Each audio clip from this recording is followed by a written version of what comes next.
자, 그럼 시작해 볼까요? 어떻게 시작해? 어떻게 시작하냐고? 우리 그것도 없어 진짜 지금 진행도 안 정했어. 제가 이제 진행을 해보면 일단 글공방 나루의 새로운 실험이죠. 아직 이름을 못 정했는데 저는 나루디오로 하자 이렇게 하고 나루디오. 있는데 형은 라디오 수다? 라디오 수다로 라디오 하자. 수다. 지금 이렇게 얘기를 하고 있습니다. 그래서 제목은 뭐 라디오 수다 나불나불 뭐 이런 것도 있고 여튼 오늘은 파일럿 방송으로 이제 진행을 할 거고 그래서 앞으로 뭐가 어떻게 펼쳐질지 우리도 모르는 그냥 일단 한번 가보는 거죠. 일단 예. 가보고 일단 뭐래도 해보고 해보고. 그러면서 뭐 안 되면 또 바꾸고 이렇게 지금 가려고 하는데요. 처음은 일단 문학을 가지고 얘기를 좀 나눠보자 이렇게 얘기를 했거든요. 그래서 저희가 가명으로 진 게 뭐였죠? 형? 이제 와서 문학 박사. 이제 와서. 이제 와서 문학 박사. 형은 이제 와서 문학 박사, 여기 은경 쌤은 알고 보니 문학 문학 석사. 석사. 네, 그래서 오늘 이 이야기는 저 근영이 하고 그 다음에 우리 이제 와서 박사님. 문학 이제 박사의 와서 문학 박사. 문 박사. 문 박사. 그다음에 여러 가지로 문 박사시네요. 문 박사. 그다음에 알고 보니 문학 석사 은경 쌤 이렇게. 한 석사 하시는 분. 아, 그러네. 예, 한 석사. 예, 예. 예. 벌써 시작인가요? 예. 그래서 우리 셋이서 같이 일단 그 책을 가지고 좀 수다를 떨어보면서 자유롭게 얘기를 좀 나눠보려고 합니다. 네. 좋습니다. 네. 그래서 첫 책은 저희가 이 문학 중에서 이제 소설을 골랐죠. 그래서 고래를 골랐는데 이게 형이 고른 거예요. 아, 선생님 고르신 거예요? 예. 왜 그게- 고래 고르신 거예요? 아 사실은 특별한 이유는 없는데 네. 이 예전부터 이제 얘기 많이 들었던 작품이고. 근데 읽어볼 기회가 없었어요, 사실은. 이제 근데 예전에 책을 한번 샀다가 아마 샀어요? 예전에 샀다가 사놨다가 역시 네, 어디까지 사놨는데 사봤니 책? 이제 얼마 전에 한 작년 몇 년 전에 저기 이제 책을 정리를 하면서 응. 이제 한국 문학 관련된 책들을 많이 버렸어요, 정리를 했어요. 그러면서 이 책이 없어졌더라고요. 저도 그랬는데. 어. 저도 고래 아, 진짜? 샀다가 어. 다 못 읽고, 어. 예. 아 이렇게 하여튼 읽었었고? 그러니까 처음엔 좀 읽었던 것 같아요. 처음 앞부분 좀 읽다가. 그래서 그러니까. 저도 책을 다 정리할 때 버렸거든요. 예. 이번에 새로 샀어요. 예. 이게 그랬는데 제가 얼마 전에 이제 어떤 그 이제 분들을 만났는데 예전에 같이 공부했던 분들을 만났는데 그분들이 자기들끼리 스터디를 하고 있는데 거기서 이제 읽은 책 중에 고래 얘기를 하더라고요. 근데 너무 재밌게 읽었다고 얘기를 해서 아 맞아 내가 고래를 읽고 싶었었지. 고래 잡고 고래를 장르거나 아니야. 장르거나. 고래를 읽고 싶었었지라고 한 생각이 문득 들었어요. 근데 어. 그분들이 너무 재미있게 읽었다고 얘기를 하는데 갑자기 그 순간 읽고 싶다는 생각이 들었어요. 근데 그때만 해도 이런 일이 있을 줄은 모르고 아, 이거랑 별개로요? 와, 근데 이제 몇 신기하다. 달 전이었거든요. 그러니까 예전에 제가 이제 부천에서 그 강의를 했던 분들이 스터디를 하는데 그분들을 만났다가 이렇게 된 거였어요.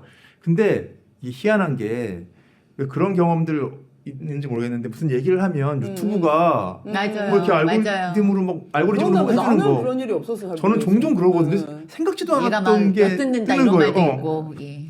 근데 제가 그분들 만나고 난 다음 날인가에 제 유튜브 거기에 고래 천명만 천명관 아. 고래랑 뭐 이런 유튜브가 뜬 거예요. 그래가지고 그 생각을 이제 되게 두 번 연달아서 이제 그 고래가 저한테 뭔가가 이렇게 딱 인상이 박혔는데 그러고 얼마 있다가 이제 이런 기회가 있어서 첫 책을 뭘로 할까 이제 문학 작품을 얘기를 하길래 좀 재밌게 읽을 수 있는 작품으로 하는 게 좋겠다 그런 생각하다가 그러면 고래를 한번 읽어볼까 이렇게 된 거지. 이게 뭐 특별히 뭐 여기에 뭐가 있거나 이 작가에 대해서 뭐가 있거나 예, 특별한데 오히려. 아무튼 그렇게 돼서 추천을 하게 됐어요. 그냥 고래랑 잘 맞네. 이게 지금 소개를 잠깐 뭐 내용은 아니더라도 우리가 오늘 이야기할 책은 천명관 씨의 고래. 고래 라는 소설을 가지고 얘기를 하는 거고 저희가 이 그 라디오라고 하는 거를 실험을 하면서 이제 문학을 좀 얘기를 해보자라고 얘기를 했었던 게 두 가지가 다 실험이었던 것 같아. 그러니까 우연치 않게 제가 라디오라고 하는 거를 진짜 오랜 동안 잊고 살았잖아요. 우리가 유튜브나 이런 것들에 있었고 그랬는데 언제였지? 추석 때였나? 하여튼 뭐 그때쯤이야. 꽤 됐다 그때. 그래서 집에 있다가 이제 그 팟빵을 듣게 됐어요. 우연히. 근데 그 라디오의 매력이 있는 거야 이게. 우리가 너무 시각적인 거에 지쳐 있고 이러다 보니까 또 이렇게 말을 나누는 거에 재미가 있구나 이런 생각이 들었고. 그게 확실히 이제 이걸 하는 사람들이 좀 집중되는 거 있잖아요. 유튜브는 이렇게 내가 화면을 보고 이렇게 얘기를 맞아요. 해야 되는데 이게 라디오는 그 같이 하는 사람들 귀를 솔깃하게 하는 게 있어요. 그 같이 하는 사람들끼리의 이 합이 막 이렇게 맞아가는 거를 내가 옆에서 이렇게 듣고 있는 그런 어떤 재미가 좀 있어서 라디오의 세계가 이거 매력 있는데 이렇게 생각을 했었고 그다음에 하나는 이제 문학을 좀 하고 싶다. 내가 이게 뭐 한때는 또 뭐 어쨌든 소설을 올 때 많이 읽었잖아요. 그래서 이야기가 좀 읽고 싶다 이런 생각들을 했었고 이제 막 드라마나 이런 거 말고 그런 거 좀 지치고 하여튼 시각이 다 지쳤던 것 같아. 그래서 이야기를 좀 읽고 싶고 그래서 이제 형한테 소설을 좀 읽자. 우리가 문학을 좀 읽자. 이번에 시가 됐든 소설이 됐든 근데 이제 소설을 읽자 이렇게 얘기를 했고 그러고 보니까 형이 문학 박사였던 거지. 우리가 그걸 알았어. 그래서 첫 책을 사실 뭘로 하려고 했는지 알아요? 아 저기 박사 최남선을 그래가지고 최남선 뭐 읽어야 돼? 해외에서 소년에게 소년에게. 이런 거 읽어야 돼. 절석 이런 거 읽어야 돼. 읽을 뻔했네요 저희가. 아니면 김희동이 선언서를 읽어야 되나 뭐 이러고 그렇죠. 있었거든요. 김희동 선언서. 그런 거 해야 되나 막. 그러다가 이제 여기 지금 말해줬던 사연으로 이 고래를 읽게 됐는데 선생님도 인연이 있었던 책이네. 있었어요. 예. 제목 듣자마자 그 책 잊어먹고 있었던. 예. 선생님 평상시에 근데 소설을 좀 읽잖아요. 소설 전혀 안 읽어요. 제 마지막에 아마 보레스 읽고 아니었어요. 우리가 예, 그러니까 보레스 읽은 게 이럴 때 마치 예. 영상에서 자막 나가는 겁니까? 예. 참고로 보르헤스는 뭐 몇 년 전 무슨 글쓰기 프로그램으로 네. 했던 거다 뭐 이런 식으로. 근데 보레스와 오늘 고래가 또 연결되는 지점이 있죠. 있어서. 예. 그래서 저도 정말 이렇게 젊었을 때는 많이 읽었었죠. 소설 많이 읽고 하는데 선생님처럼 이제 한국 문학을 대거 버리면서 이제 대거 버리고 정리하면서 그 다음부터는 소설을 별로 읽게 안 됐던 것 같아요. 근데 왜 버렸어요, 선생님은? 책? 책이 너무 많고 그다음에 정리해야 돼서. 정리해야 되기도 하고 뭐 그때 이제 또 막 제 인생에서 이제 좀 이렇게 퇴출되는 작가들이 나오고 이러면서 알아서 퇴출되는 작가들이 혼자서 퇴출하는 퇴출되는 작가들이 나오고 이러면서 근데 선생님도 젊었을 때 소설을 쓰려고 그랬어요? 딱 한 번 시도해봤죠. 딱 한 번. 딱 한 번 시도해봤죠. 막 사막으로 가는 막 그런 거 젊었을 때 막 무조건 사막 가야 된다 막 이러면서. 내용이 사막 가는 거야? 그죠. 예. 그거밖에 기억 안 나요. 사막으로 난 무조건 그럴 때는 가야 된다. 희곡을 써야 되는 건데 사막짜리로. 생각은 못했고 사막을 조금 이렇게 갈라다가 갈라다가 말았죠. 형은 많이 썼잖아요 소설. 아니 많이 쓴 건 아니고 그냥 소설을 쓰는 걸 하면 괜찮지 않을까 이런 생각을 잠깐 했던 것 같아요. 근데 정말 아무런 이 가감 없이 쓸 줄 글을 쓴다라는 얘기를 어렸을 때 들은 것도 아니었고 뭐 특별히 독서량이 많은 것도 아니었고 뭐 그런 게 아니었어요. 오히려 우리 집에서는 우리 누나가 이제 한 명 있는데 항상 글짓기 대회 나가면 항상 상을 받아왔거든요. 어렸을 때부터. 그러니까 초등학교 때부터 누나는 글짓기. 형은 타봤어요? 나는 한 번인가? 타긴 타봤어요? 한 번 딱 타봤고 누나는 모든 글짓기 대회를 뭐 방학 숙제 독후감 내면은 나중에 심사가 돼서 최우수상 뭐 이런 식이에요. 그러니까 내가 너무 신기했던 게 그냥 뭘 투고를 한 게 아니라 그냥 이렇게 숙제로 내면 상이 되고 그러니까 이제 학교에서 대표로 뭐 성북구청장이 하는 뭐 그러면 나가면 또 무슨 상, 서울시 나가면 또 무슨 상, 항상 나갈 때마다 상을 받아와서 글 쓰는 게 너무 신기했어요. 그래서 이제 그런데 기억이 있어서 나중에 내가 국문과를 갔을 때 우리 친척들이나 아는 분들은 다 나를 보고 의아해했어요. 아니, 혜민이가 가야지 네가 국문과를 가냐? 참고로 우리나라는 이제 이과를 갔거든요. 그러니까 이제 당시에 이제 여학생들은 우리 때는 이제 공부를 좀 하면 이과 뭐 이런 게 있었어요. 맞아. 그래서 이제 문과는 특정하게 어떤 과를 가는 경우들이 아니면 이과 쪽으로 이제 좀 가는 경우들이 있었는데 누나는 그때만 해도 약간 그런 끼가 있었죠. 음. 그런 이제 기질이 그런 쪽이 있어서 이과를 선택을 했거든요. 되게 암만 선택을 했어요. 내가 볼 때는. 그리고 저는 정말 아무 그거 없이 어떻게 하다가 정말 제가 농담처럼 뭐 영어도 못해서 수학할 줄도 모르고 뭐 한문 못하고 뭐 하고 해서 다 고르다 보니까 그냥 한국어 현대문학 할 수 있는 뭐 이런 데로 이렇게 온 건데 와 보니까 또 이제 그런 거 하는 사람들이 있잖아요. 막 시를 쓰고 소설 쓰고 그쵸. 과외 이제 그런 사람들을 보면서 창작이라는 거를 해도 괜찮겠다. 이제 이런 게 하나 있었고 이런 얘기는 오늘 처음 하는 것 같은데 예, 고등학교 때 이제 소설 썼어요. 고등학교 때? 네. 고등학교 때 소설 단편을 이제 한 편 썼어요. 오. 근데 이거는 나중에 국문과에 가는 거랑 아무 상관이 없고 우리 때에는 뭐가 있었냐면 그 소녀 감성의 작가들이 있었어요. 한수산, 박범신, 최인호 이제 이 하여튼 삼각 트리오가 있었는데 그 소설들을 누나가 가끔씩 빌려서 봤던 것 같아요.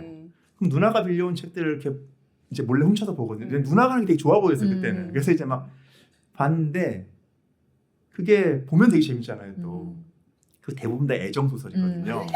이제 거기에 뭔가 이렇게 되게 로맨스들이 있는데 되게 근사해. 막 뭔가 남자 주인공과 여자 주인공이 당신 드라마 같은 게 그 안에 있었던 거죠. 그래서 이제 그런 소설을 한번 써보고 싶다. 그래서 썼던 기억이 지금 나네요. 갑자기 완전히 잊고 있었는데. 나도 형이랑 2년 이게 연구실에서 오래 있었는데 고등학교 때 썼다니 처음 그게 들었네. 그게 제 기억으로 원고지로 당시 또 퐁잡이라고 맞아, 원고지를 맞아. 썼거든요. 그때 그때는 원고지로 써가지고 제목도 기억나는데 풀초자에 계집희자 초희였는데. 춘희. 오늘 그러니까 제가 지금 내가 깜짝 놀랐어요. 지금 그때부터 갑자기 이미 예고된 거 아니에요? 저희 오늘 자리가? 춘인데 초희를 썼었네요. 그런 게 있었네요. 지금 그렇구나. 생각해보니까. 아무튼 창작 이런 거는 이제 대학 가서 주변에 이제 사람들 보고 그러면서 해보면서 딴 거는 별로 뭘 하는지도 모르겠는데 이거는 그냥 글 쓰는 거라 그러고 우리 때는 글 쓰는 사람이 그렇게 뭐 나빠 보이진 않았던 것 같아요. 막 부귀영화를 누리는 건 아닌데 그래도 뭐 아주 뭐 나쁜 짓을 하면서 사는 이런 건 아닌 것처럼 그래서 글 쓰는 사람이 되면 어떨까 이런 생각으로 창작을 잠깐 몇 년간 했었죠. 그러니까 우리 때는 글을 쓴다고 하는 거는 사실 좀 글을 쓰고 싶다 혹은 나도 뭔가 좀 창작을 하고 싶다 글을 가지고 할 때는 문학이 거의 대부분 맞아요. 우리한테는 그런 느낌이잖아요. 글을 쓴다라고 하면은. 그러니까 저는 고등학교 때까지는 진짜 뭐 소설이고 이런 거를 거의 읽질 않았고 네. 대학 가서 모든 게 다 그때부터 이제 모든 사건 사고들이 터지니까 그것도 다 이제 대학 가면서부터 그때 이제 소설들을 진짜 내 생각에는 소설뿐만 아니라 책을 이제 좀 막 뭐 속된 말로 미친 듯이 읽었다. 약간 진짜 막 그런 느낌이 있고 그때 소설을 읽고 근데 국문과 마음에 안 들어. 제가 수학과잖아요. 이과 국문과들 다 마음에 안 들어. 왜 저렇게 가오를 잡고 다녀? 완전 반대지. 완전 가오를 잡고 다니고 뭐가 그렇게 혼자 세상을 다 짊어지고 맞아, 다녀. 맞아. 근데 근데 그거는 들어보면 별것도 없어. 세상을 짊어지고 다녀서 그런 거예요. 국문과 사람들이. 그래서 이제 저는 소설을 그리고 20대 때 이제 근데 이제 그걸 읽으면서 저도 이제 그런 감성에 되게 많이 빠져들긴 했던 것 같아. 그리고 소설과 멀어지게 된 계기도 그 감성이 더 이상 싫은 거야. 자기의 세계 안에 갇혀 있고 그 세계 안에서 저 바깥 세계를 구경하면서 나가지도 못하고 이 안에서 안주하지도 못하고 그 안에서 막 혼자서 온갖 윤곽로를 번뇌를 끌면서 있는 그 상태 있잖아요. 그걸 즐기는 거잖아요. 어떤 그 상태를. 면에서는 그런 것도 있죠. 그래서 저는 이제 그게 어느 순간 깝깝하네. 이렇게 되면서 소설과 이제 멀어지게 되는. 그래서 이제 이 소설을 처음에 폈을 때 앞에 이제 그 맨 처음에 춘희 얘기가 나오잖아요. 그 느낌을 준 거야. 그래서 내가 다시 이걸 왜 읽는다 했을까 소설을. 다시 이 자의식의 세계로 또 빠져들어야 되나. 그러면서 진짜 이 첫 번째 꼭지를 너무 어렵게 읽었어요. 네. 저는. 그래서 첫 번째 꼭지를 읽으면서 공장이죠, 공장. 그러면서 공장 처음에 이제 읽다가 두 번째 귀물 파트에 들어가면서 얘 뭐야? 이거 뭐야? 이러면서 이제 그 다음부터 얘 함부로 내가 이렇게 알지도가 아니라 이렇게 오랫동안 뭐 보지도 않고 관심도 없던 거에 대해 내가 이렇게 함부로 얘기하면 안 되지. 야, 여기 또 다른 세상이 있네. 이런 소설을 읽으면서 되게 신나게 읽었어요, 저는. 그래서 형이 이걸 추천해줘서 너무 좋았고, 오랜만에 읽은 소설인데, 다시 그 자의식 덩어리 속으로 안 떨어지게 해줘서, 좋았고, 만약에 그걸 다시 읽었으면 오늘 파일럿 방송으로 끝났을 것 같아. 약간 그런 느낌이 있어. 나 못 읽겠더라고. 나도 비슷한데, 처음이 그렇게 안 읽히더라고요. 저도요. 진입 힘들었어요. 그렇죠. 네. 그러니까 이게 되게 오래간만에 이제 이런 소설을 읽어서 그런지 처음 앞부분에 이제 이 설정들을 이제 내가 쭉 챙겨야 되는데 이게 좀 보통 이걸 왜 해야 되지? 이런 생각이 약간 들었어요. 처음에. 그랬더니 저는 이제 처음에 몇 번이 안 읽혀가지고 생각보다 진도가 계속 안 나가고 있었는데 지금 이제 근영이가 먼저 읽다가 내가 이제 그러고 있으니까 그거만 지나가면 괜찮다는 거예요. 그래서 그래? 그래서 다시 도전을 해서 앞부분을 일단 지날 때까지 쭉 지나가고 나니까 이제 다르더라고요. 근데 오늘 이제 뭐 나중에도 그 얘기를 다시 해보게 될지는 모르겠지만 제가 이제 다 읽고 난 다음에 다시 맨 앞으로 이렇게 와서 보니까 아마 이제 모르긴 몰라도 당연히 이제 맨 마지막에 썼을 것 같아요. 맨 마지막까지 오셨을 것 같고 그러니까 전체 얘기를 다 이제 알고 있는 상태에서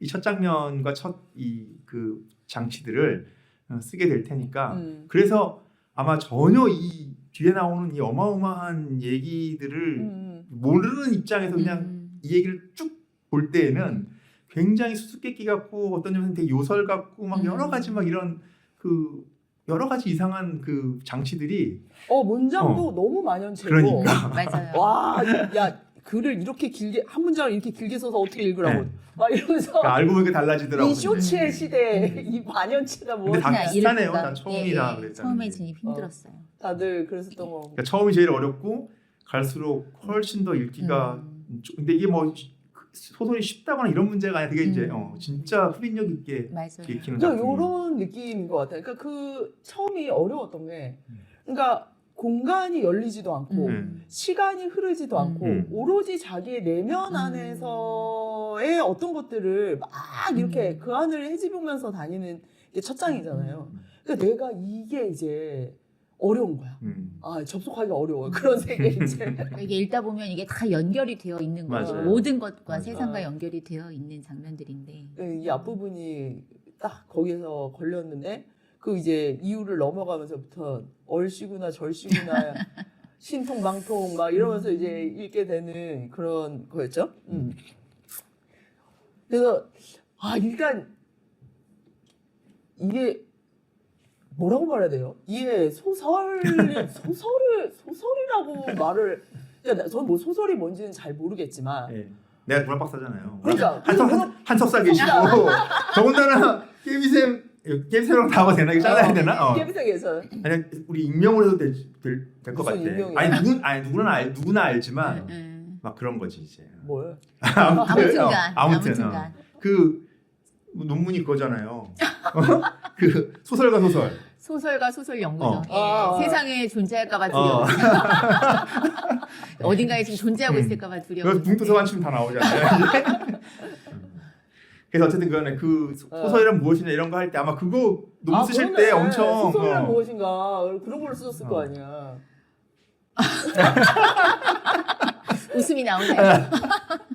아니 근데 뭐가 소설인지는 모르겠지만 하여튼 그러니까 뭐 뒤에 그 이 심사평들과 뭐 이런 인터뷰 이런 얘기들이 나오지만 어쨌든 그 의미의 층이들 그리고 어느 것 하나 예전에 그 형이 얘기해줬었나 아니면 김인식 선생님이 얘기해줬었나 그 소설에서는 새 하나도 함부로 날리는 법이 없다고 모든 것이 다 필연이요 모든 것이 다 이유가 있어야 하는 이런 상황들에서 이 소설들은 동화도 아니요 무슨 민담도 아니요. 음. 기담도 아니요. 이 설화도 아니요. 근데 사실은 그래서 동화이기도 하고 네. 민담이기도 하고 설화이기도 하고 기담이기도 한 것이 된 것 같은 거잖아요. SF적인 느낌도 막 나고 뭐 크리처물 네. 갑자기 막 괴물 느낌과 막 이런 것도 있고 그리고 이 천명환 선생님이 그 영화를 했던 분이라 확실히 그런 장르적인 느낌들이 굉장히 많이 살아있다는 느낌은 받았거든. 근데 무엇보다 그래 내가 하고 싶은 말, 와 이 이야기꾼을 어찌란 말인가. 맞아요. 나 너무 부럽더라고 솔직히. 이야기를 이렇게 막 재밌게 풀어낼 수 있나? 그래서 뒤에도 그 심사평에 나오지만 진짜 납득이 안 된다. 이걸 소설이라고 불러야 될지 납득은 안 맞아요. 되지만 이 이야기 솜씨에 이 자기가 설득될 수밖에 없었다. 이렇게 얘기를 할 정도로 와 이야기를 이렇게 이 지금 21세기에 그러니까 소설이 방금 전에 얘기한 거랑 연결해서 생각해 보면은 소설이냐 뭐냐를 따지는 것과는 무관하게 이 책이 우리에게 주는 되게 이제 큰 충격 중에 하나가 엄청난 입담 또는 이제 엄청난 이야기의 그 황홀함. 이 세계는 소설이냐 아니냐 따지기 이전에 또는 그것과는 무관하게 굉장히 소중하구나, 굉장히 흥미진진하고 굉장히 우리한테 여러 가지 이 생각들을 일으켜주는 어떤 그 하나의 그 거구나 라고 하는 그거를 확인시켜 주는 거는 되게 큰 의미가 있는 것 같아요. 그러니까 정말로 현실과 비현실이라고 말해야 될까? 좀 인간과 인간 넘어 시간과 공간, 비시간과 비공간 이런 데를 엮을 수 있는 건 이야기구나. 맞아요. 이걸 다 연결시켜 나가잖아요. 그리고 뭐 너무 어이가 없는 이야기들도 많은데 촌스러운 것도 근데 그걸 연결할 수 있는 게 이야기구나. 정말로 다른 것들을 이런 생각들이 들더라고요. 그래서 여기도 이 작가님이 얘기하시지만 이야기라고 하는 건 결국 부조리에 대한 탐구다. 이렇게 얘기를 하는데 그 부조리한 것들을 어떻게 하나로 묶을 수 있나. 그걸 묶을 수 있는 것은 딱 두 가지구나. 하나가 이야기, 하나가 삶. 삶과 이 이야기만이 이 부조리들을 품고 통과시키는 이 힘을 갖고 있구나. 이런 느낌을 받으면서 읽은 거죠, 이게. 혹시 문학 박사세요? 내가 낫나요? 문학 박사급으로 분석을 지금. 근데 너무 이 말빨에 내가 이 말빨에 약간 나는 좀 이야기를 잘하고 싶은 사람이다. 이런 욕구가 좀 있거든요. 그러니까 무슨 사건을 얘기해도 막 재미나게 구성지게 막 그 이야기를 빨려들게 막 찰지고 그런 느낌이 있잖아. 근데 그런 게 잘 안 되고 또 그 지금 현대는 그 이야기의 힘들이 진짜 너무 약하잖아요. 그리고 아까도 말했지만 라디오는 그 이야기잖아. 이 이야기와 라디오는 같이 가는 거거든. 이게 그잖아요. 시각을 전혀 의존하지 않고 이렇게 가는 거니까. 그래서 진짜 그걸 보면서 이게 예전에도 그랬지만 뭔가 나도 이렇게 말해보고 싶다, 이렇게 써보고 싶다 이런 느낌은 꽤 오랜만에 저는 받아본 것 같아요. 선생님은 어땠어요? 일단 너무 재밌었고요. 예. 근데 여기서 제가 이게 재밌다는 게 뭐가 기준이 되냐면 아까도 말씀드렸는데 정말 읽는 동안 유튜브 한 번도 안 봤어요. 예. 이런 적이 없거든요. 이런 적이 없는데 유튜브가 너무 재미가 없더라고요. 예. 너무 이 세계의 저 유튜브의 세계가 너무 재미가 없는 거예요. 그래서 이 세계 속에서 뻔하기도 하고 뭐 밋밋한 거야 그냥. 그래가지고 그 다음에 이제 또 막 저는 이제 저녁 때 주로 이제 시간을 내서 읽어야 되니까 그래서 보통 이제 그런 시간들이 허렁허렁하게 막 가는데 오면 빨리 앉아서 읽어야 된다. 그다음에 또 시간이 훅 가고. 예. 그래서 마지막은 거의 한 하루 정도는 새벽 한 2시까지 읽었어요. 예. 중간에 끊기가 그다음 뭐지? 그다음 어떻게 되지? 막 이래가지고 이게 진짜 이게 이야기의 힘인 거죠. 예. 그러니까 그 다음이 어떻게 되지, 그 다음이 어떻게 되지 하게 만들어주는 게 이제 그 이야기가 갖고 있는 아마 매력일 텐데. 근데 보통 이제 소설이냐 뭐냐 이렇게 얘기할 때 그런 거거든요. 그러니까 아직 이제 그 기본 이론서에서 우리가 얘기할 때는 그래서라고 연결되는 이야기의 세계랑 왜냐하면 이라고 연결되는 소설이라는 거예요. 오, 박사님. 오, 박사님. 딱 누구였겠어. 그러네요. 그래서면 예. 이야기 이거. 왜냐하면 이러면 소설이다. 아주 간단한. 이거는 소설의 이론책의 기본에 이제 딱 처음에 나와요. 이제 그게 그러니까 옛날에 어떤 왕비가 살았습니다. 그래 왕이 죽자 왕비가 슬펐습니다. 이거는 이제 스토리야, 이야기야 그냥. 근데 옛날에 뭐 왕과 왕비가 살았습니다. 왕이 죽었는데 왜 죽었을까? 이렇게 가면은 이거는 이제 소설이 되는 거예요. 정리 좋은데? 근데 이제 이 얘기를 할 때에는 보통 이제 전통적인 설화나 민담이나 전설 같은 것들의 이야기 세계로부터 이른바 근대 소설이라고 하는 것이 어떻게 이제 구별되는가, 어떤 차이를 갖는가라고 하는 것들을 이제 얘기하기 위해서 보통 이제 설명을 하는 건데, 이게 그러다 보면 이제 어떤 착시가 생기냐 하면 마치 이런 그 소설의 세계가 더 발전된 또는 이제 더 뭔가 좀 새롭게 뭔가가 장착된 세계인 것처럼 이제 하고 학습을 하는 거죠, 우리가. 그러니까 이게 되게 이제 착시였는데, 그러다 보니까 전통적인 이야기 세계에서는 시간이 순차적으로 흐른다면, 이를테면 이제 근대 세계는 이제 플롯이라고 하는 시간의 역전 배치 뭐 이런 걸 이제 들어오는 거예요. 그러면 이제 처음 시작할 때에 벌어진 사건이 어떻게 어떤 인과관계를 통해 가지고 그렇게 풀려지는가 이런 얘기를 하는 거죠. 근데 이게 공간을 통해서 확장되면은 그나마 이제 이 서사가 만들어지지만 근대 소설에 오면은 이게 내면으로 들어가니까 전부 이제 그걸 앉은 자리에서 그냥 계속 파고 들어가는 거죠, 이게. 그러니까 이제 그러니까 표면적인 시간은 안 흐르고 계속 자기 안으로만 들어가니까 사람들이 읽다가 도대체 지금 어디를 얘는 지금 밖에 시간은 하나도 안 흐르는 거죠. 그게 뭐 한편에서는 한 시대의 그 서사의 기법으로서의 소설이 갖고 있는 이제 의미와 뭐 시대적인 어떤 그런 뭐 책무 이런 거랑도 연결됐겠지만, 어떤 점에서 보자면 우리가 아까 처음에 다 이런 이야기에 되게 환호하게 되는 건 어떤 점에서 되게 근대적인 거에서 적합했던 소설이라고 하는 시대가 이제는 좀 다른 시대가 된 거라는 것을 얘기하는 거 아닌가. 그러니까 그 내면이라고 얘기가 되는 지점들 있잖아요. 그 안으로 이제 깊숙이 들어가고, 그게 이제 저도 한때는 굉장히 어떤 면에서 탐닉을 했었던 맞아요. 그런 지점들이 있는데, 이 소설에서 이제 이제 크게 나오는 이제 세 명의 인물이긴 하죠. 노파라고 하는 인물이랑 금복, 그 다음에 춘희 이렇게 되는데, 이제 특히 이제 춘희라고 하는 이 여성은 내면이 없죠. 내면이 없는 게 굉장히 특징적이에요. 그러니까 굉장히 뭐 여기서는 이제 좀 모자란 여성으로 나오는데, 벙어리의 모자란 여성으로 나오는데, 그거는 핵심적으로는 내면이 없는 어떤 그러니까 여성이라고 어떤 내면이 없는 존재에 대한 이야기로 저는 읽혔고, 근데 그 내면이 없던 여성이 이 여자, 말도 할 수 없고 외부에 대한 이런 것들을 뭔지 이제 제대로 이게 안에서 뭐가 이렇게 남아있지 않는 거, 이런. 그러다가 이게 제가 그랬잖아. 한 문장씩 뽑아오든지 한 장면씩 뽑아와라. 근데 이제 춘희의 엄마인 금복, 이제 금복의 삶과 이제 금복의 요 면하고 이제 다른 면, 금복도 맨 처음에 내면이 없죠.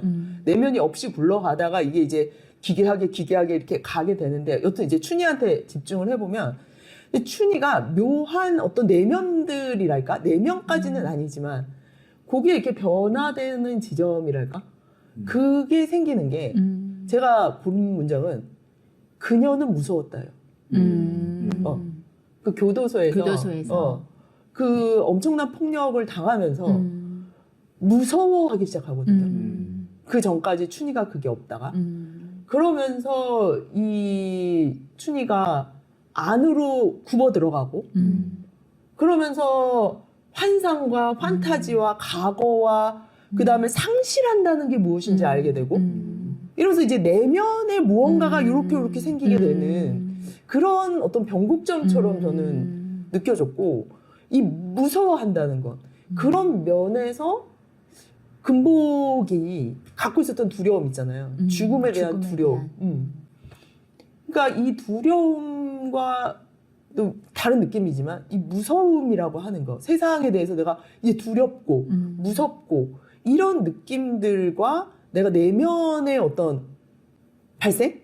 근데 이것도 저는 혹은 여길 수도 있을 것 같아요. 내면이 생기면서 뭐 그럴 수도 있을 것 같은데 자아, 그 다음에 자의식 이런 거 금복이 춘희의 엄마인 금복이 갖고 있는 엄청난 또 이런 그 자아에 대한 그 또 상실감을 느끼면서 변신이 되는 거잖아요. 그래서 이 두려움, 세상에 대한 죽음에 대한 이런 두려움들과 자의식이라고 하는 면들이 이렇게 연결이 될까? 저도 뭐 해석을 할 수 있는 건 아니지만 그녀는 무서웠다. 이 말이 굉장히 저는 읽는 중에 아주 중요한 한마디의 장면이자 한마디의 말처럼 다가왔었던 지점이었던 것 같아요. 생각을 못 해봤던 점이네요. 거기서 내면이 춘희에게 내면이 뭐 생겼다 또는 어떤 내면의 어떤 그 장면들로서 그런 걸 봤다는 거죠. 그 안에 이제 그 과거의 것들이 이제 다시 그거를 계속 반추하고 그러면서 그 폭력을 이겨내잖아요. 그런 면들이 있어서 그런 느낌으로 뭔가 하여튼 확 이 춘희가 달라지고 있는 지점, 그 폭력 앞에서 달라지고 있는 지점이라면 달라지는 지점이 아닐까 이렇게 이제 읽게 되긴 했다는 거죠. 근데 여튼 춘희는 이제 우리가 아는 식의 그 서정적인 인물은 아니죠. 굉장히 서사적인 인물이죠. 저는 이름이랑 너무 안 어울린다. 처음부터 이게 오히려 금복이 이름이 춘이어야 될 것 같고. 그래서 이게 참 물론 뭐 봄을 맞이하라는 의미로 지었다고는 하는데 이것도 그냥 역설인가 아이러니가 이게 정말 어울리지 않는 그 춘이하면 그냥 이 아니 그리고 느낌이 나는 그게 궁금했는데 그래서가 아니라 왜냐하면을 묻게 되네 자꾸. 이래서 소설을 읽게 돼. 그러니까 자꾸 왜냐하면을 묻게 돼요 진짜. 그래서 내가 어제도 이걸 준비하면서 이런 거 하면 재미없을 텐데 이런 생각을 했는데 이 춘이라는 인물이 금복이라는 인물이 이 거대한 것에 대해 매료가 맞아요. 되잖아요. 네. 그래서 거대한 것에 대해서 매료가 됐는데 그래서 이제 고래한테 매료가 된 게 그거죠. 근데 고래가 죽은 걸 봤어. 그래서 그러고 나서는 이 생명의 거대함을 이제 거기 이제 죽음에 대한 공포가 거기에 이렇게 실려지게 되고 그래서 이 거대함에 대한 어떤 이 매료를 자기의 극장으로 만들어내는 거잖아요. 결국 근대 문명과 함께. 근데 왜 거대한 자기의 딸에 대해서는 전혀 매력을 못 느꼈을까? 근데 그 얘기를 여기서 몇 차례 설명을 하는 것 같아요. 몇 번이나 금복은 왜 그렇게 춘희에 대해서 그랬을까. 근데 이랬을까 계속 이제 그렇게만 얘기가 나오지 실질적으로 그 중에 무엇이었다라고 얘기를 하지는 않았던 걸로. 하지 말자고 그러잖아. 청명한 선생님이 그렇게 하면 안 돼. 근데 저는 이건 좀 다른 얘기가 될 수도 있겠지만 그 춘희가 말을 못하는 거랑 이제 좀 그게 좀 되게 특징이었어요 저한테는. 그러니까 말을 배우지 못했거나 말을 하지 않거나 이게 맨 마지막 순간까지도 말이 안 나오잖아요. 떠나는 그러니까 이제 그게 뭐 아주 도식적으로 얘기를 하면은 사실 춘희는 여기 있는 어떤 사람들의 세계하고도 다른 세계이죠. 그거를 뭐 시간순으로 뭐 야망과 문명의 이런 세계로 보든 뭐든 이 기존 문법을 전혀 따르지 않고 있는 인물이어서 자기한테 벌어지고 있는 일이 무엇인지를 설명할 수 없고 나중에 이제 그 마지막에 누굽니까 자기를 임신시키고 간 트럭 운전사 그때도 그게 굉장히 공포로 지금 얘기를 하면서도 얘기를 제대로 못하겠는 게 스포일러가 될까봐. 내용 그러면 그런가 또 이게? 아니 그러니까 이게 이야기 맛이 있고 막 그래서 하면서도 보면서도 이게 계속 걸리는 거야. 근데- 어디까지 얘기를 해야 되지? 막 근데 이러면서. 이 소설의 또 장점 중에 하나가 이 소설 끊임없이 앞에서 스포일러 하잖아요. 아, 맞아. 끊임없이 앞에서 뒤에를 계속 가르쳐 주는데 이러면서도 재미있고 계속 읽게 아, 내가 그 부분도 잘 됐네. 내가 문학 박사잖아요. 지금 되게 좋은 지적인데 제가 제가 또 연구한 분야 중에 하나가 그 대목인데 아까 이제 근대 소설이라고 하는 것과 그 전에 뭐 그렇지 않았던 이 차이 중에 하나가 알고도 즐길 수 있는 거의 세계 이거거든요. 그러니까 우리는 근대 소설적인 문법에서 보면 맞아. 영화나 드라마나 이런 것들을 보면 얘기를 안 하는 게 미덕이잖아요. 스포일러를 이제 일종의 매너처럼 생각을 해서 얘기를 안 하게 돼 있잖아요. 그런 것들이. 왜냐하면 알고 보는 거에 대한 게 굉장히 흥이 떨어진다 생각을 하는 거죠. 그거는 이 근대 문법이에요. 왜냐하면 어떤 사건이 났는데 저게 왜 그랬을까라고 하는 것을 내가 모르고 가야 거기에서 오는 작가적 상상력이나 그 세계의 어떤 새로운 충격을 자기가 완전하게 카타르시스를 느낀다는 거죠. 근데 전근대 소설은 그게 아니거든요. 뻔히 무슨 일이 일어날 줄 알아. 그런데 또 봐. 계속 봐. 우리가 춘향전, 심청전 뭐 이런 것들을 스토리를 모르지 않아도 맞아. 드라마가 되면 또 보고 그러니까 좀 과장해서 얘기하면 아침 드라마나 막장 드라마 같은 게 거의 이제 그 고소설과 신소설의 이 약간 좀 자극 버전 이거든요. 그러니까 그 고소설의 신소설의 자극 버전의 1단계가 신소설이고 이 신소설이 거의 처첩 간의 갈등과 막 이런 거란 말이에요. 그 다음에 그거를 이제 드라마나 이런 데서 더 자극적으로 만든 게 아침 드라마나 막장 드라마인데 그 드라마들은 중간에 한 몇 회를 안 봐도 결락감이 없어요. 나중에 봐도 얘기가 거의 진행이 안 돼 있고 한 번 첫 회 딱 보고 나면 저 주인공들이 무슨 짓을 하겠구나 어떤 뭐 주인공인지 아닌지부터 해가지고 성격이 대충 나오면 이제 그게 쭉 가는 거잖아요. 거기서 뭐 김치 싸대기를 때리느냐 뭘 하느냐 이런 차이가 있는 거지 뭐 그 별로 안 변합니다. 그러니까 이게 이야기를 알고도 그 이야기를 계속 즐길 수 있는 맛이 있는 세계가 있기 때문에 어떤 점에서는 이게 뭐 우리가 스포일러를 약간 좀 합리화시키는 거예요. 제가 지금 혹시 나오더라도 천명판의 고래는 아니 근데 그거는 그런 거는 있는 것 같아요. 그러니까 스포일러가 내용을 다 알아도 그 말한 대로 그 이야기의 맛 그 자체로 충분히 즐길 수 있죠. 즐길 수 있는 소설인가. 그러니까 처음에 읽었을 때 이 변사체는 무엇인가. 진짜 변사의 등장. 진짜. 변사의 등장. 이거는 내가 박사 티를 내야 되기 때문에 한마디만 더 하면 그래서 근대 초기에 이제 그 대한매일신보라든지 이런 이제 신문에 소설들이 연재되기 시작하거든요. 이제 대한민보라든지 이런데 옛날에는 신문소설 연재가 많았잖아요. 근데 이제 초창기 소설에도 이제 연재가 돼요. 이를테면 이광수의 그 무정 같은 작품도 이제 매일신보에 1917년 1월 1일자로 연재가 시작된 거거든요.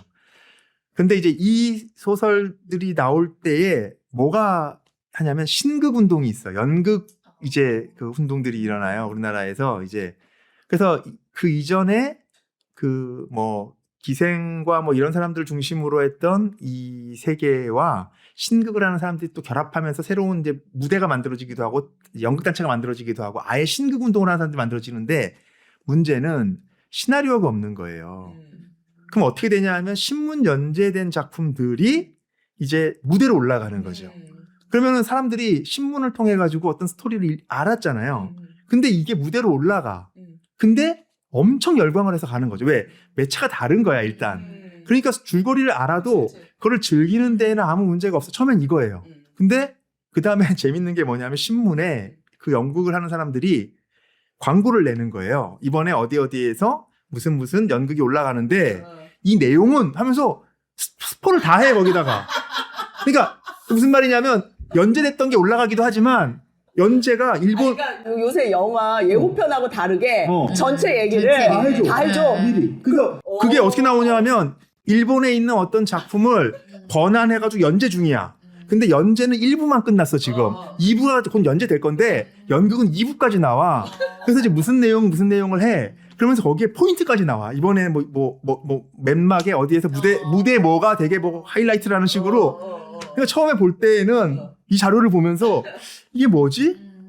굉장히 그때는 좀 이상했거든요. 근데 그게 이제 제 결론은 아까 말한 것처럼 우리가 근대 문학의 문법에서는 모르고 봐야 되는 거지만 당시에는 무대 자체도 오픈 무대여가지고 사람들이 다 본 사람들이 오는 거예요.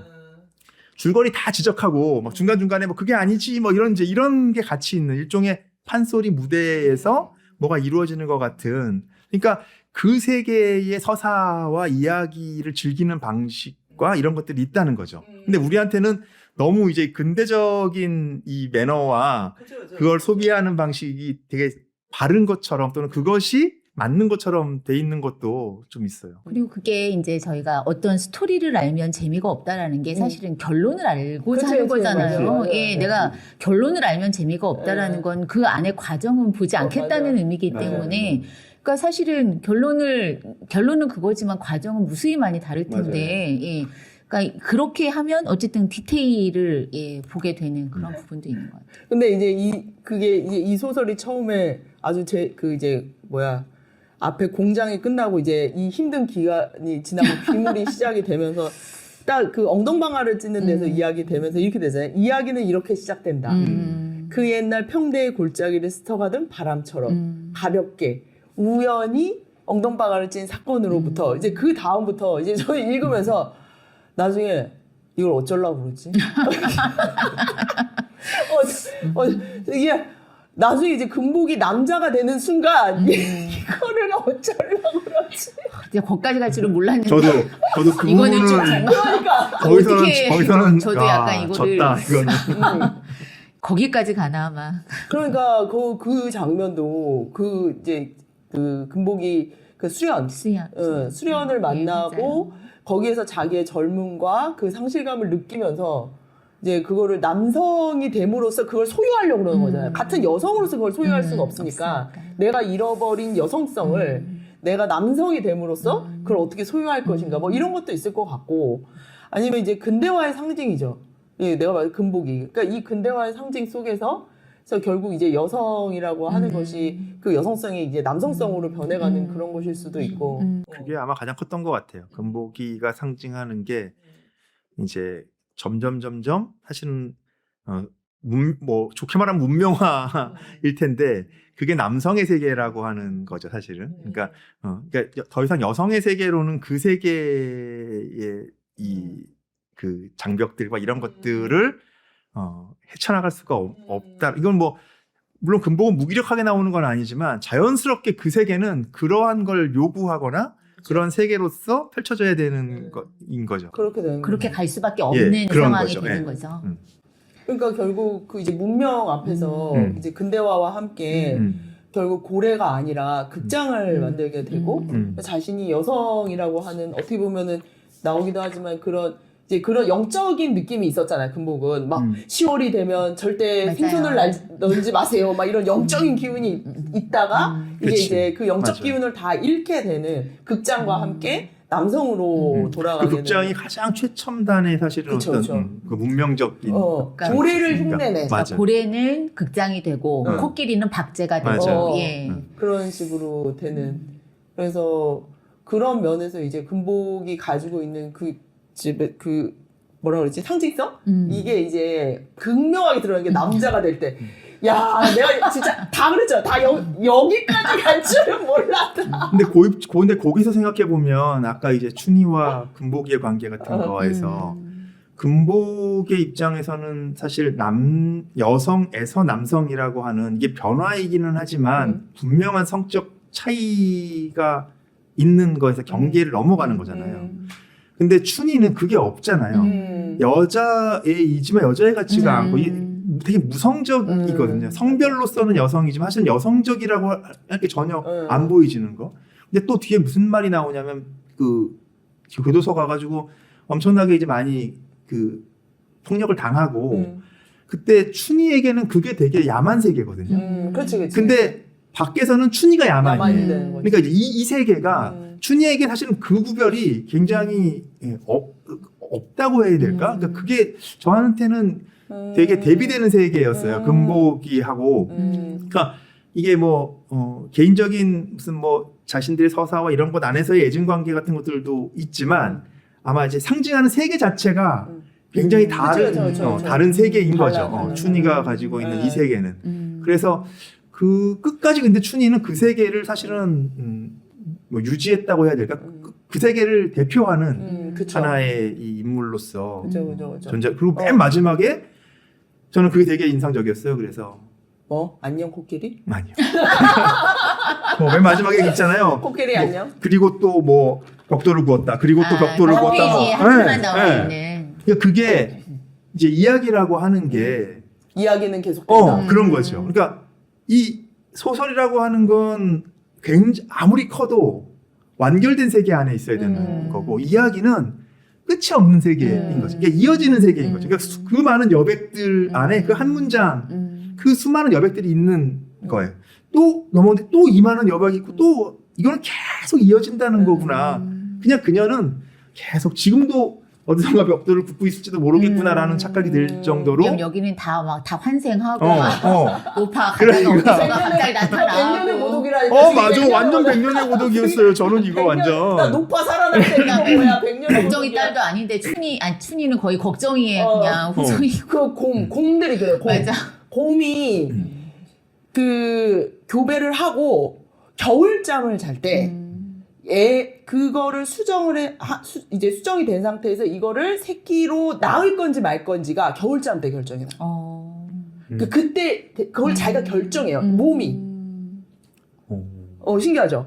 그래서 나는 그러니까 몸 상태가 좋으면 그러니까 겨울잠을 자기 전에 교미를 해.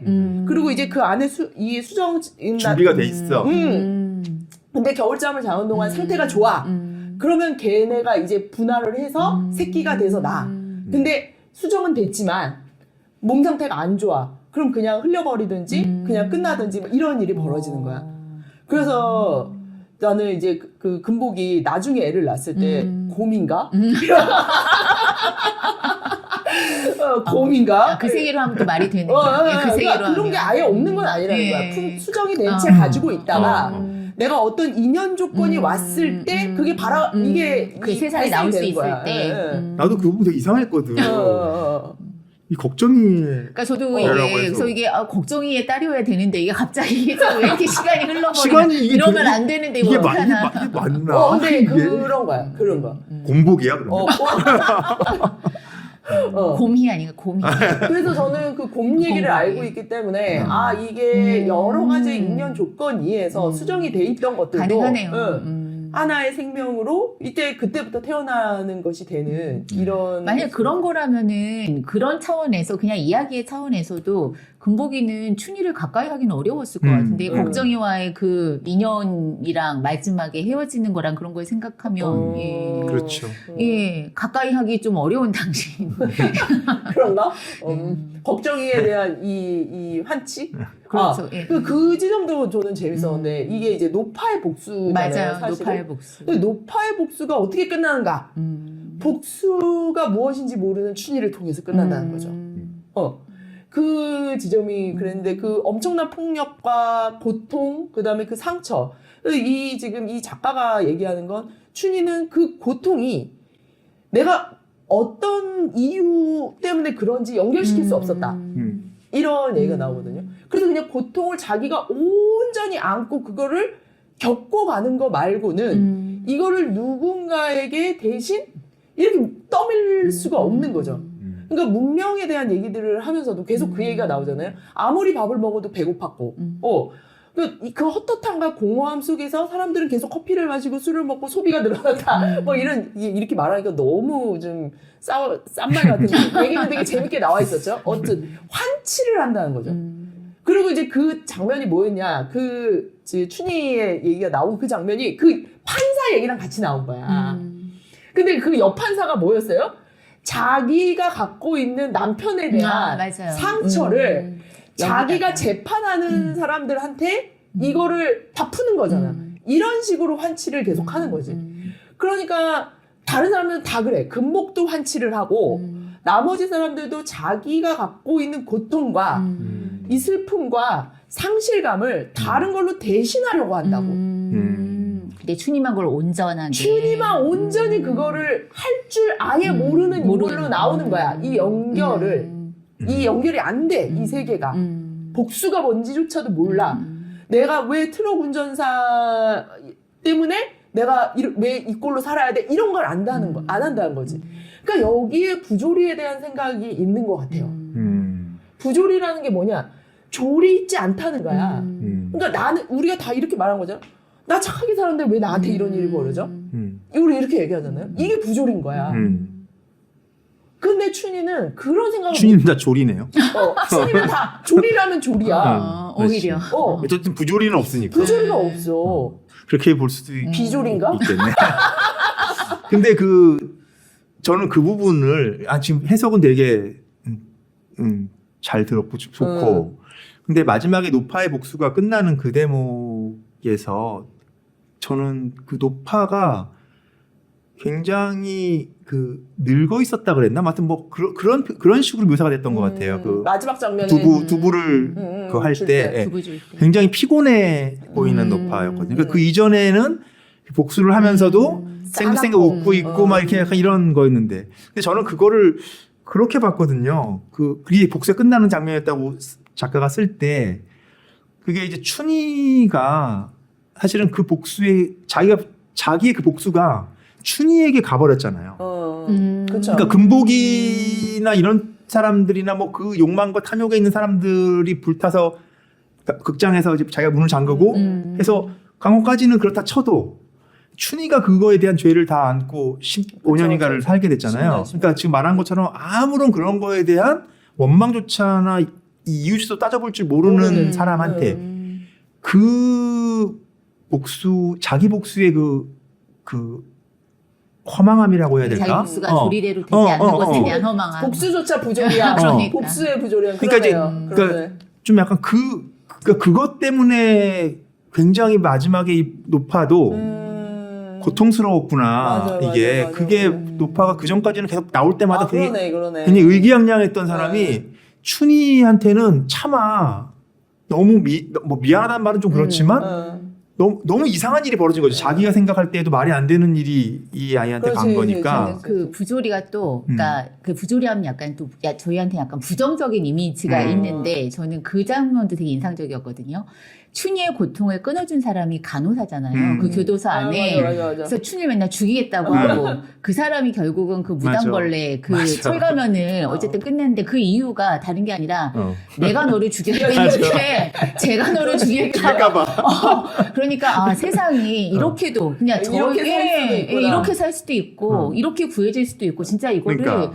조리랑 이런 걸로 얘기할 수가 없네요, 진짜. 누군가의 어떤 나에 대한 뭐라고 해야 돼? 복수심은 아니지만 해야 되나? 그 마음이 나를 살리는 마음이 나를 살리는 결과가 되기도 하고. 구렁텅이에서 완전히 구해준 거잖아요. 그러니까 지금 저는 이제 복수는 그 생각을 못했어요. 그러니까 복수조차 지금 부조리하다. 그러니까 난 복수는 이루어졌다, 어떤 면에서는 이렇게 생각을 했었는데 복수조차 노인의 입장에서는 노파 입장에서 왜? 제가 받은 깜짝 놀란 거지 지금. 한 일은 뭐지?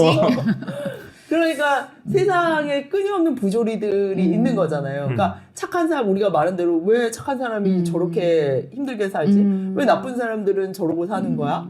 뭐 지금 말한 대로 나는 별 문제 없이 산 것 같은데 왜 나한테 병이 오는 거야? 이럴 때 이제 원망과 억울함과 왜 하필 나야? 라고 질문을 할 때 거기에 이제 우리가 부조리함을 얘기하게 되는 거잖아요. 그럴 때 이제 우리는 그 사이를 메꾸고 싶단 말이죠. 이 부조리함을. 그러면 인과관계로 묻고 싶은 거야. 이래서 이런 거야. 왜냐하면을 묻고 싶은 거야. 왜냐하면 그 이유를 찾고 싶어하고 그 이유를 찾아야 사실은 내가 자기가 이제 다음 단계로 갈 수가 있거든요. 보통은. 그래서 그 왜냐함에 대한 것이 우리를 되게 많이 오히려 삽질하게 만든다는 거지. 힘들게. 어떤 면에서는. 그 왜냐함을 채워줄 수 있는 무언가가 있다면 거기에 이제 매달리게 되는 거야. 우리가.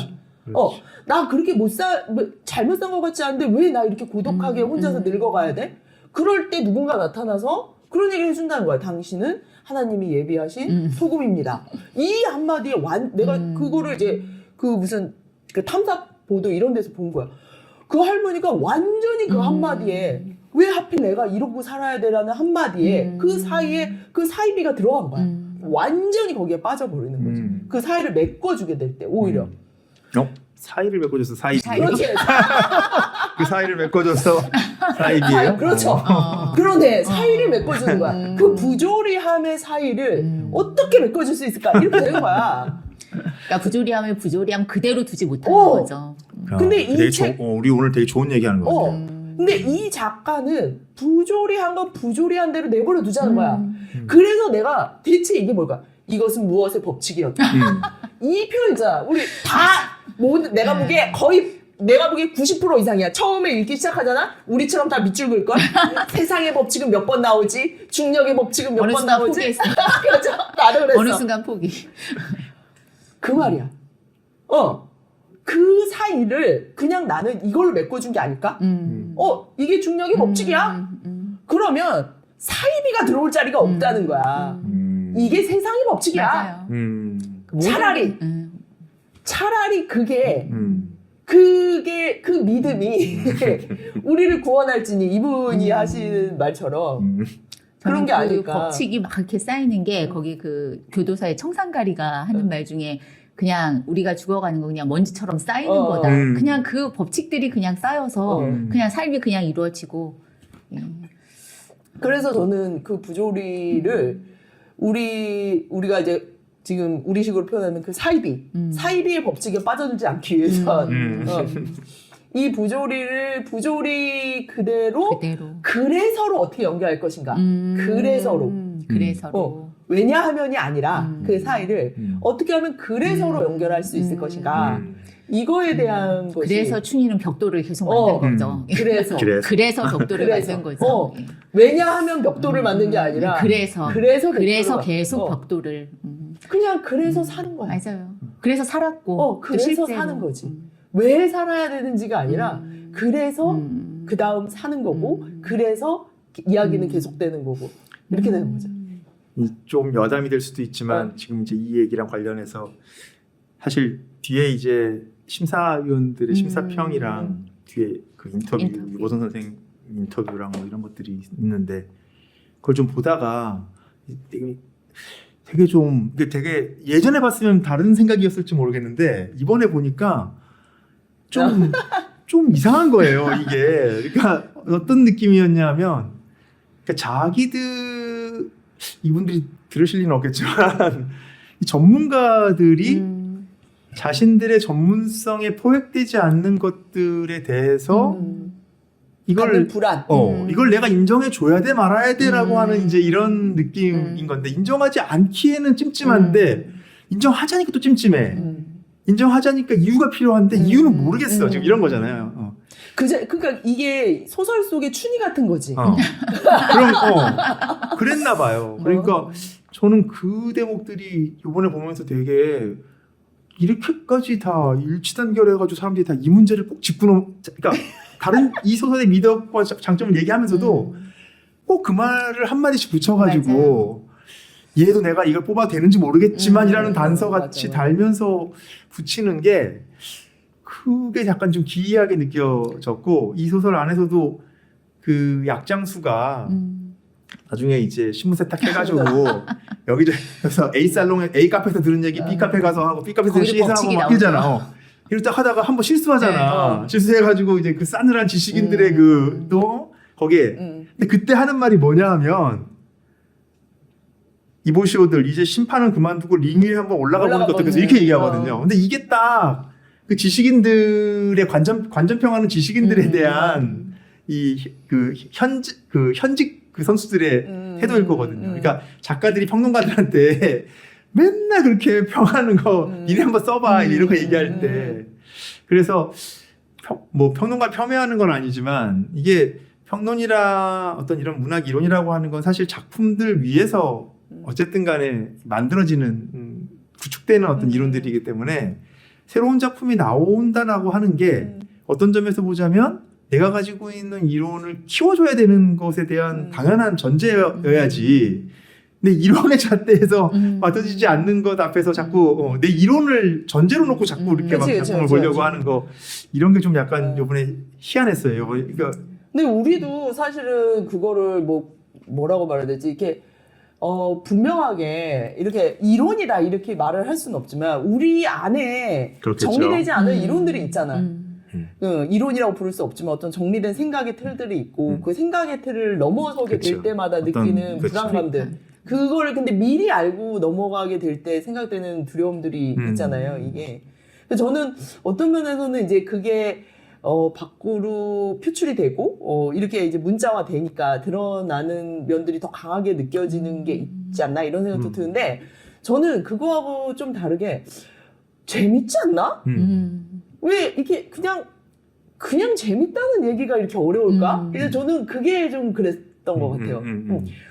그냥 이 이야기가 참 재밌었다. 이런 게 아니라 너무 많은 얘기를 앞에 붙이고 그럼에도 나는 설득될 수밖에 없었다. 이렇게 얘기하는 게 내가 재밌다고 말하는 게 조금 부끄러운 느낌이랄까? 재미에 굴복당했다라고 하는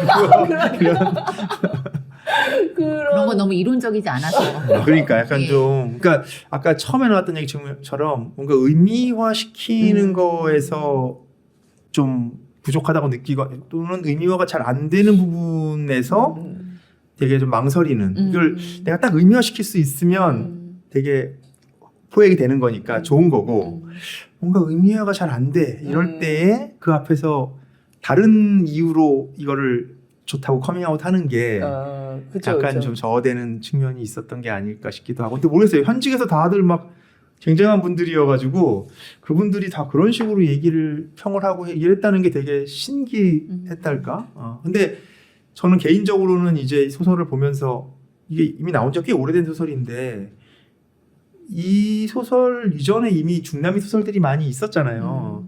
특히 저는 진짜 다들 느끼셨겠지만 100년의 고독 몇 번을 떠올렸는지 모르거든요. 읽으면서 이거는. 그래서 이거는 완전 100년의 고독. 근데 이제 그런 생각을 했어요. 100년의 고독을 저도 너무 좋아했고 정말 한때는 와 진짜 교과서처럼 여겼던 거였어요. 그래서 제가 이제 창작을 해보고 싶다고 생각했을 때 되게 왜 어떤 매력이 되게 배우고 싶었던 작가 이제 이런 소설을 써보고 싶다라고 하는 작가 중에 하나가 이제 마르케스가 있었고 오에겐자브로가 있었고 그다음에 이제 최종적으로 이제 레이먼드 카버에 이제 그러다가 이제 좌절했거든요. 근데 이게 색깔이 다 다른데 이를테면 마르케스 소설을 읽을 때는 읽으면서 딱 그랬어요. 처음에 그 집시 얘기 나오고 그 멜키아데스가 죽었다 살아날 때 그거 보면서 졌다 이거 졌다. 나는 딱 두 군데인데 나는 뭐 하자는 거지? 근데 그게 지금 너무 생생하게 기억나는데 제가 처음 백년의 고독 읽을 때 그 두 장면이었어요. 하나는 그 마콘도 거기서 그 주인공이 집시가 가져온 얼음을 만지는데 하는 대사가 이건 뜨겁잖아요 였어요. 그러니까 얼음을 처음 만난 사람이 우리는 얼음이 차갑지만 우린 뜨겁잖아요 이게. 뜨겁죠. 그게 굉장히 강렬했고 그다음에 멜카데스가 죽었거든? 살아왔어. 근데 그다음 대사가 뭐였냐면 난 죽었지 않냐 그랬더니 난 죽었는데 죽어보니 너무 심심해서 다시 살아왔다는 거예요. 와 졌다 여기는 진짜 이랬거든요. 근데 여기에도 보면 여기 뭐 장난 아니잖아요. 그래서 아니 이거 여기 평대는 마콘도고 금복이는 일종의 우르술라고 뭐 이런 식의 생각이 막 드는 거예요. 그다음에 그 벽돌 기술자 문이 자기 벽돌로 고독해 지르는 거는 아우렐리아 부엔디아 대령이 이제 혁명이 끝난 다음에 그 세공으로 들어가면서 고독해지는 뭐 이런 거 모티프가 너무 막하게 담아 있어요. 나중에 뭐 평대가 막 그렇게 이제 막 무너져 가는 것도 그 마콘도에서 막 전염병이 돌고 막 이랬던 거, 그 불나는 거는 그 피바다가 되는 거, 뭐 이런 게 막 다 떠오르는 거예요. 그래서 야 이거는 너무 그 마르케스적이다. 근데 한편으로 마르케스한테는 변사가 없어. 변사는 없는데 마르케스 판소리도 없어. 그렇지. 이제 변사와 판소리가 그래서 제가 무슨 생각을 없어. 했냐면 이건 아주 사적인 얘기지만 저도 마르케스의 100년의 고독 같은 작품을 보면서 이런 식의 소설을 쓴다면 굉장히 왜 서구 근대문학적인 거랑 다르게 굉장히 되게 재밌는 소설 쓸 수 있겠다라는 느낌이 하나 있었고 그럼 이제 써보려고 하잖아요. 그러면 당연히 못 쓰죠 그렇게. 그러니까 이게 제 말은 핵심은 마르케스적이라고 느끼지만 누구나 느꼈을 거지만 이거는 그렇게 해서 그러면 쓰려고 한다고 쓸 수 있는 작품이 아니라는 거예요 이게. 아니, 그러니까 그거는 똑같아. 우리가 막 추상미술 보면서 나도 그리겠다는데 가서 그려봐 그러면 못 그리는 거고. 그래서 이거는 아무리 막 이거는 뭐 마르케스에 뭐 갖고 이걸 설명한다고 하더라도 그게 아무 의미가 없다. 이거는 이런 소설을 쓴다는 거는 이건 다른 차원의 얘기이기 때문에 굉장한 진짜 이야기꾼, 굉장한 소설가라고 하는 점에서는 그 이야기 속에 그런 네. 것들을 그냥 자연스럽게 포함을 시키는 거잖아요. 엄청나다는 생각이 그래서 읽으면서 점점 좀 들더라고요. 그러니까 그 사이, 아까 말했던 그 사이를 우리가 Y라고 안 묻고 그냥 지나갈 수 있게 그거를 그렇죠, 맞아. 맞아요. Y라고 묻지 않고 넘어가는 자연스럽게. 그 말솜씨라고 말해야 돼? 그 입담이라고 말해야 돼? 그게 이야기의 법칙이었다. 그러니까 이 말 중간에 저기 애꾸 다시 나타날 때 표현을 독자 여러분, 그녀가 영영 죽었다고 생각하는 건 생각하면 아니겠지. 아니시겠지? 이런 이 한마디로 맞아. 그냥 넘어가 버리는 거야. 또는 이게. 뭐 그녀를 잊은 건 아니시겠지 뭐 이런 거. 야, 묻지 않잖아. 그리고 나온 반갑더라고. 네, 오히려 이게 내가 잊고 살았네. 막 이러면서. 반갑다. 뭐 나, 했나 그 사이에. 뭐 사라지고 나 왜 잊고 살았어? 막 이러면서 그렇지. 그거 죽었다 보자 없지. 이런 식으로 그냥 바로 그냥 애꾸로 들어가게 만들잖아요. 그렇게 막 느닷없이 등장하는 게 하나도 걸리지 않고 맞아요. 그래 등장했구나. 그러니까 그게 진짜 그 연결성이 갖고 있는 그 힘이 있어, 어마무지하고 그거를 이분은 이제 어떤 진리라는 이름으로 가두지 않고 의미라는 이름으로 가두지 않는 거. 이 이야기는 계속되고 삶은 계속되고 그 계속되는 이야기와 계속될 수밖에 없는 이야기, 계속될 수밖에 없는 삶이 결국 어떻게 부조리들을 이렇게 조리를 묻지 않고 그 사이비에 빠지지 않고 어떻게 이어갈 수 있는가 이런 얘기가 나오는 게 그러면서 그 사이사이에 그냥 그때마다의 감동이 그냥 있는 것 같아요. 예. 이렇게 막 또 사람들끼리 엄청 연대하잖아요. 뭐 생선장소 오면 또 막 너무 막 받아주고 약잔수 와도 또 그 장면 받아주고. 되게 인상적이었어요. 금복이가 생선장수 만났을 때 아무런 그거 없이 가서 그 사람 받아줄 때. 뭐 하여튼간 뭐 누가 와도 이렇게 그냥 같이 또 그냥 받아주고 그냥 뭐 한번 저녁 한번 먹고 춘희만 헤어지는 빼고 게 다 아니고 받아주고 춘희만 빼고 다 안아주네 금복이. 그렇지 않고 그냥 또 같이 살고 그냥 또 거기서 또 그냥 이렇게 살고 그 장면도 근데 이제 그게 처음에 바다에 갔을 때의 장면인 거고 그래서 그런가? 대차. 바다라서 다 받아주나? 그죠. 끝날 때가 된 거 아니에요, 같아요. 이제 아니에요. 그래서 시간도 내 건 끝날 때가 그래서 또 이제 그게 이제 나중에 대처와 그 이제 바다라고 하는 곳에 이제 바닷가에 갔을 때와 평대의 이 대비가 또 한편에서는 있는 것 같아요. 거기에서 이제 그 외부에서 들어오는 용역하는 일꾼들을 대하는 금복과 이게 이제 그 외지인들로 이루어진 하나의 도시가 되잖아요. 그리고 이 그 바닷가 마을은 이제 다른 느낌이지. 이건 외지인들이 아니라 이제 다른 어떤 메커니즘을 굴러가는 이런 거고. 그래서 바다를 받아서 선생님은 어느 장면이 가장 그러셨어요? 그건 궁금해요. 계속 벽돌을 굽는 그 그거 벽돌 굽는 그 장면 하나 하고 사실 저희는 맨 끝부분 저도 맨 끝부분인데. 아 그래요? 네네. 근데 문학 박사와 석사는 끝에서가 맨 끝부분 어디? 아니 근데 저는 예. 이거는 좀 뜬금없어 보이지만 그 벽돌을 만나는 장면이었어요. 저도 네.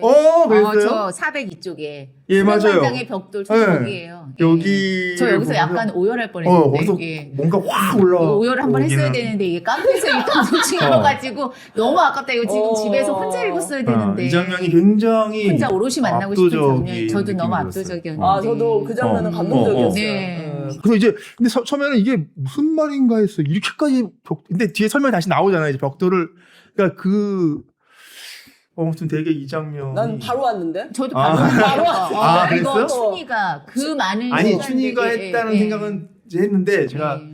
너무 급하게 읽느라고. 남성이라서 모르는 거예요.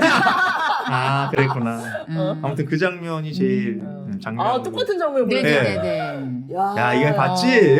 야 제도권 석박사 골랐으면은. 나는 겨우 골라온 게 그녀는 무서웠다. 아니 근데 했으면 그녀는 좋아요. 그거. 무서웠다. 근데 너 해석은 문학박사급이었어. 예, 맞아 그래? 맞아요. 네. 해석은 네가 오늘 다 네가 제도권 응? 맞아요. 석박사처럼 했어 오늘. 또 이 402쪽이 장면을 네. 406쪽이 가가지고 이렇게 풀어주는 게 있잖아요. 이게 이제 뭐라고 딱 하나 규정되지 그러니까 않고 뭐 별표 예. 있잖아. 똑같네. 무료함을이라고 하기엔 너무 필사적이었고 뭐 유의라고 하기엔 너무 고된 일이었고 그치. 뭐 예, 아, 그러면서 그렇구나, 예, 좋았어. 그 맞아요. 아래도 좋았어요. 어. 어쨌든간 이거를 뭐라고 표현하는 순간 이렇게 다 사라진다. 유예하는 그러게 거밖에는 없다. 맞아요. 근데 전 사실 이 장면 보면서 저의 옛날 과거가 하나 떠오르게 있었는데 예. 가끔 이렇게 눈물의 의미를 모를 때가 있는데 제가 그 북한의 그 금강산 관광을 간 적이 있었는데 거기에 이제 온천 마을이 있고 거기에 코스가 이제 서커스를 보여줘요. 여기도 이제 서커스 얘기가 서커스. 나오는데 그 북한 사람들이 나와가지고 이제 북한 분들이 나와갖고 서커스를 하는데 그냥 이게 그냥 이제 뭐 엄청난 그러니까 뭐 하여튼 인간의 기회죠. 근데 그걸 보는데 정말 나 알 것 같아, 눈물이 왠지. 쏟아지기 시작하는데 주체를 못 하겠는 거예요. 정말 이게 그냥 이렇게 눈물이 나알 흐르는 것 게 같아. 아니라 막 눈물이 왈칵 쏟아지는데 근데 불 켜보면 옆 사람들 다 똑같아요. 어우, 진짜? 예, 저만 그런 게 서커스 안 아니라. 가봤지. 저곳에 저는 그 뭐예요? 한 번인가 예. 두 번 갔었어. 어렸을 때. 근데 이 서커스를 지금 북한에서 봤기 때문에 그런 것 같아요. 내가 지금 이 말을 들으니까 바로 오는데 그래요? 제가 중국 그 첫 그 여행 갔을 때 열화 그때 갔을 때 그 코스 중에 하나가 저녁 때에 서커스가 있었어요. 그때 북경에서 중국 사람들이 하는 거죠. 근데 서커스라고 하는 거는 나한테는 별거 아니었어요. 그냥 TV에서 이렇게 막 맞아요. 보면은 그냥 그런 거였고 동춘 서커스당 뭐 맞아, 이런 맞아. 거였어요. 그래서 그냥 이미지 옛날 거지 이런 느낌이 있었어요. 근데 그걸 현장에서 딱 본 거예요. 난 현장에서 봤어. 근데 어렸을 때 봤어. 완전 압도당한 거예요. 거기서 그 사람이 직접 저걸 한다고라는 거예요. 그래서 그때 그걸 보면서 너무 경이로운 거야. 그게 경이로움에서 오는 거예요. 아니 근데 저는 그랬어요.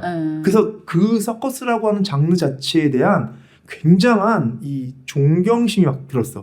와 저거는 일종의 예능이지만 기술이지만 저건 어마어마한 세계다. 저거는 내 나로 바꿔보면 내가 하고 있는 뭐 글쓰기나 글 이런 걸 따지면 이걸 얼마만큼 해야 저 정도로 사람들 앞에서 내가 보여주지라고 바꿔보면 저 사람들이 저걸 하기 위해서 저게 약간 한답에 나올 때 느낌. 어마어마한 이게 있잖아. 근데 이게 이제 북한으로 내 얘기 듣는 순간 이게 뭐가 있잖아. 남북 뭐 이런 거에서 저 사람들이 그런 것도 여기서 있었겠죠. 이걸 그래? 이 세계에서 그런 거야? 난 약간 이런 거 아니었을까 그다음에 싶은데. 우린 이렇게 뭐야, 진짜? 오열하면서 보고 있는데 그들의 너무 뭐라 그래야 되죠? 평온한 표정이라고 해야 되나?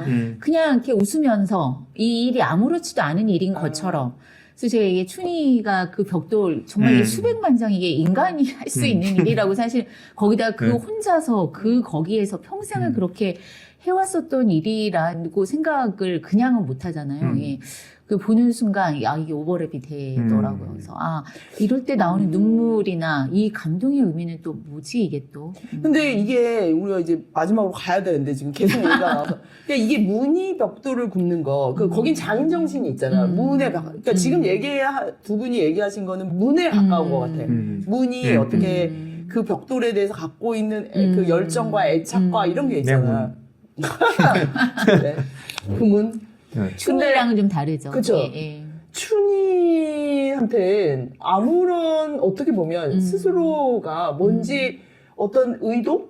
목적? 그치. 이런 것이 없지. 맞아. 그거 없이 계속 해내는 그 오롯한 마음. 그리고 오롯이 그냥 산다. 맞아. 산다는 거 말고는 그러니까 이게 그거잖아요. 죽으려고 했잖아. 그래서 석 달인가를 예. 안 먹었는데 못 죽었죠. 살 수밖에 없는 거야.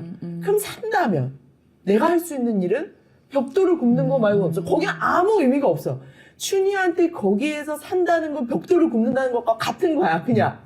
그리고 아이가 떠오를 때마다 내가 이거를 그냥 이 아이. 근데 그것도 주인이랑 나중에 이제 같이, 슬슬 맞아요. 잊혀지잖아요. 잊혀지죠. 그래서 뭐만 남냐면 그냥 그 오롯한 마음만 있는 거야. 그것도 나중에는. 그냥 오롯한 마음 말고는 아무것도 없는 거죠.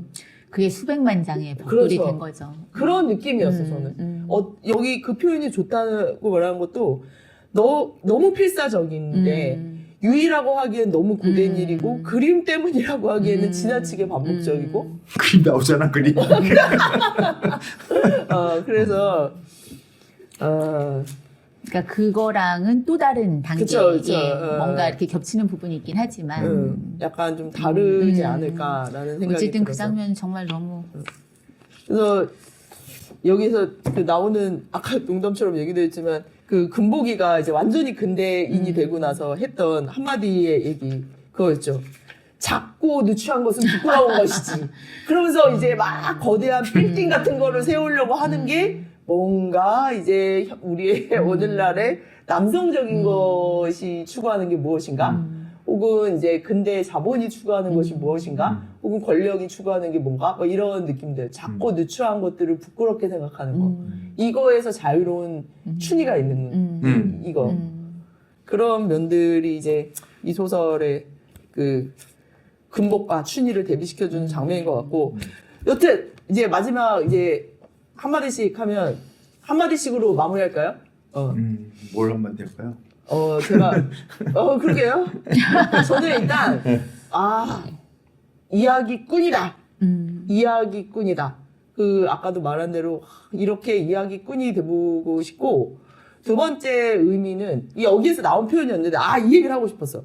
알 수 없는 노릇이다. 이게 나오거든요. 알 수 없는 노릇인 일들이 있어. 그게 부조리한 거지. 앞에서부터 나와요. 알 수 없는 노릇이고 어쩔 수 없는 노릇이고 이런 것들에 대해서 이야기꾼이 어떤 힘을 갖고 있는가? 라고 하는 거를 아주 재미있게 일단 의미 이전에 너무 재미있는 입담으로 풀어냈다. 이게 제가 고래를 읽고 느낀 점이고 나도 이런 이야기꾼이 좀 되고 싶다. 이런 생각을 했다. 라는 거고 이런 책을 골라줘서 우리 박사님한테 감사드린다는 말로 하고 선생님은 어땠어요? 마지막.